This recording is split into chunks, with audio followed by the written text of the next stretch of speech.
व्यासपीठ पर उपस्थित सभी विद्वान वक्तागण और ये सभागार,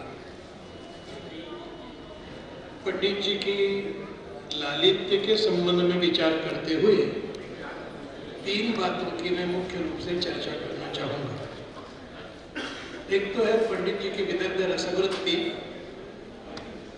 दूसरी है उनका मीमांसक रूप, और तीसरा रूप है पंडित जी का निर्भयता।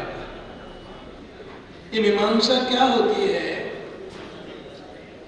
मीमांसा चार वेदों के उपांगों को जानकारी पाने की एक पद्धति है।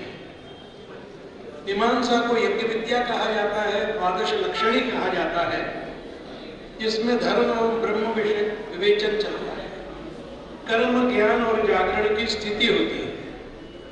पूर्व और उत्तर मीमांसा का हिंदू तत्व दर्शन में जो मूल्यवान स्थान और महत्व है, मीमांसा उसे अधोरेखित करती है। ये वेद वचनों के तात्पर्य की खोज करने वाला शास्त्र है। मीमांसक शब्द को नित्य मानने वाले होते हैं, जबकि शब्द की शक्ति को निर्भीकता से प्रस्तुत करते हैं। पंडित जी के साहित्य का अध्ययन करते हुए मुझे याद आते हैं कालिदास, जिन्होंने कहा था कि प्रांशु लभ्ये फले लोभात्मोद्भवो वामनः, ऐसी हमारी स्थिति हो जाती है। लेकिन अपने भोलेपन के कारण हम द्रव्याभावे क्षतान समर्पयामि ऐसा कहकर उन्हें वंदना करते हैं। जीवन, साधना और साहित्य तीनों में एक समांतर दृष्टि पंडित जी रखते हैं और वेद से लोक तक की सरणी में उसे समृद्ध किया है। पंडित जी का लालित्य विचार से समर्थ बना है और ललित से सुंदर बना है। सत्य की साधना और शिव की आराधना ने उसे बल दिया है। मनुष्य की एकात्म परिस्थिति को उन्होंने निरंतर मांझा और तराशा है। मैत्री का जीवन सूत्र उनके कांधे पर जनेऊ के समान तरंगित है। मानवीय प्रश्नों के संदर्भ में न केवल साक्ष्य अपितु सहभागिता, समस्या को न केवल उभारना और चित्रित करना, लेकिन सत्य से तह में उतरते हुए उसका अचूक निदान करना और अपने आश्लेष में साहित्य की विविध सरणियों को आलिंगन देना। इस कारण पंडित जी का चिंतन सर्वत्र एक निर्भीक मीमांसक की तटस्थता और तल्लीनता से संलग्न है। जब पंडित जी ये कहते हैं कि आज उत्तराधिकारियों ने शिक्षा और संस्कृति के क्षेत्र में स्व को ही भुला दिया है, स्व की पहचान को ही खो दिया है, तब ये निर्भीकता का स्वर आरंभ होता है। जुझारू पीढ़ी के अकूत मनोबल को ब्रिटिश शासन का दमनतंत्र नहीं तोड़ पाया, लेकिन चंद चमचमाते चांदी के टुकड़ों ने उसे खरीद कर गिरफ्त कर लिया है। भोगवाद को नागपाश में जकड़ रखा है। धर्म ग्रंथों का सारांश धूमिल हो गया है। मोह भंग की स्थितियां जाती है। ये जो विचार पंडित जी हमारे सामने रखते हैं, तब पता चलता है कि पंडित जी का महात्मा गांधी जी के साथ किस प्रकार का अनुबंध है। महात्मा गांधी ने अपनी लोकप्रियता को तक दांव पर रखा। उनके मन में एक सपना था कि भारत पुनश्च अविभक्त हो जाए। पंडित जी उस राह पर चल रहे हैं। अमर्ष इस बात पर है कि नेताओं से अधिक तथाकथित बुद्धिजीवियों ने स्वतंत्रता के निहितार्थ को बिसरा दिया है। बुद्धिमान लोग चुप हैं। ये जो बुद्धिमानों की संवेदन शून्यता है, इसके लिए पंडित जी ज्यादा चिंतित है जैसे गांधी जी चिंतित हुआ करते हैं। सक्रिय दुर्योधनों की अपेक्षा निष्क्रिय सुयोधनों की चिंता में अधिक करते हैं। स्वाधीनता का अर्थ बताते हुए गांधी जी ने कहा था, स्व का अर्थ स्व पर राज्य नहीं, स्व का राज्य नहीं, स्व पर राज्य, अपने आप पर राज्य। और पंडित जी कहते हैं सा विद्या या विमुक्त, ये जो मुक्त करती है वो विद्या।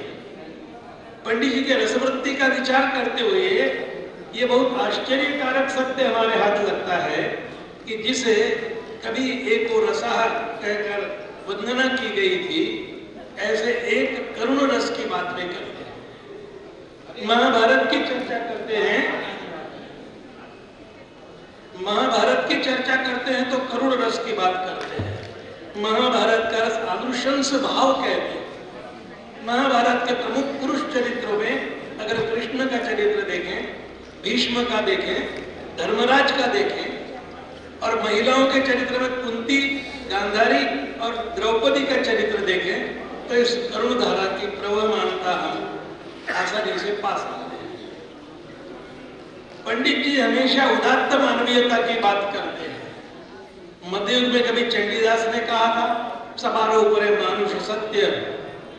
भारतीय संस्कृति ने कहा था, सर्वेषाम विरोधेन ब्रह्म कर्म समारभे समानी वाकुति अविभक्त विभक्तेषु सर्वभद्राणि भवन्तु।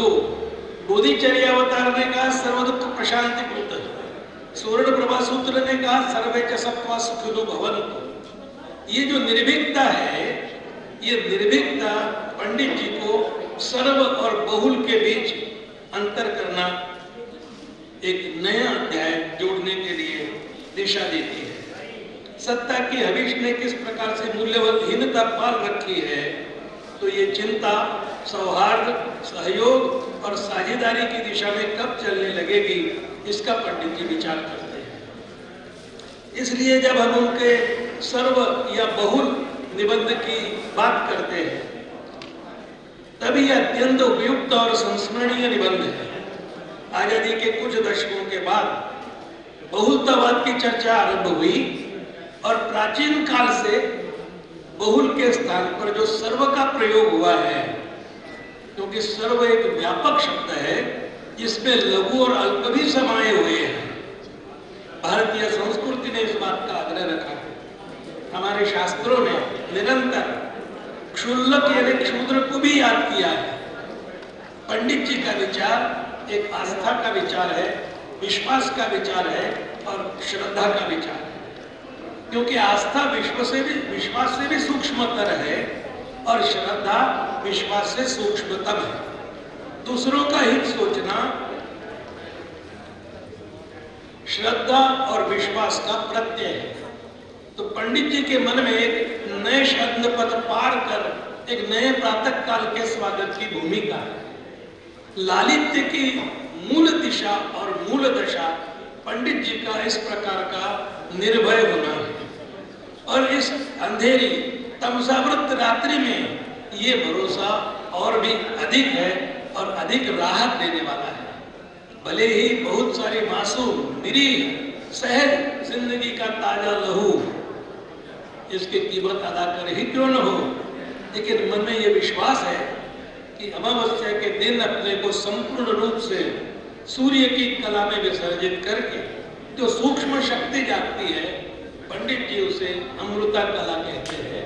वह अमृत जो न स्वयं समाप्त होता है और न दूसरे को समाप्त होने देता है। मैं यहाँ अपने शब्दों को विराम देते हुए श्रद्धेय पंडित जी दयानिधि जी के प्रति अपने मन का कृतज्ञ भाव व्यक्त करता हूँ।